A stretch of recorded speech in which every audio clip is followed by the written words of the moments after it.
I'm proud of the life that he lived, and I hope people strive to live like that.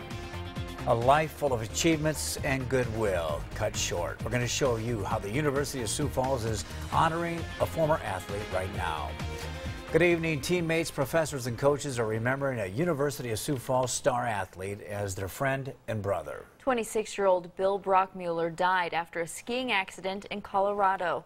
He was one of the most decorated student athletes in USF history. KELOLAND's Brady Mallory spoke with those close with Brockmuller and joins us now with how everyone is coping. Brady.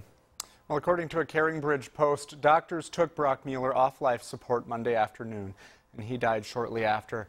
It's tremendously heartbreaking for the people who knew the Brandon native, who was a grad student at the University of Colorado Boulder. The people I spoke with say he wasn't just an athlete to them.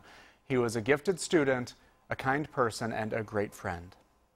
No matter how fast Bill Brockmuller would race, he could never outrun the nicknames from his teammates. Billy, Bilbo, Grandpa Bill, Gramps, that's what we call them on the team. Teammate Jace Kraft says the names were affectionate because the then senior Brockmuller looked out for the younger runners. At some point you become brothers and a family. And now a member of the USF family is gone. Whenever somebody asks about Billy, I tell them, like, he's one of those guys that, especially as a younger man, that you look up to and say, in 5 years, I want to be like that guy. The star track and cross-country runner was never in such a hurry that he couldn't stop to take the time for others. And he was humble enough that when his records got broken, he would reach out to those athletes and personally congratulate them. Brockmuller also excelled in the classroom. Vice President of Academic Affairs, Joy Lind, had the applied math and computer science double major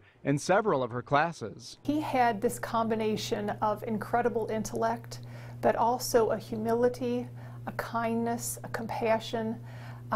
He always had a smile on his face. He just lit up the room. This former USF student crossed the finish line sooner than anyone would have liked. But the younger runners who looked up to him say the length of his race doesn't diminish the way Bill Brockmuller ran it. I'm proud of him, and I'm proud of the life that he lived, and I hope people strive to live like that. Those close to him say Brockmuller had a deep faith and a tremendous kindness. Kraft says when Brockmuller went on a mission trip to Africa with some other teammates, he built a track for the village so others could enjoy running as much as he did.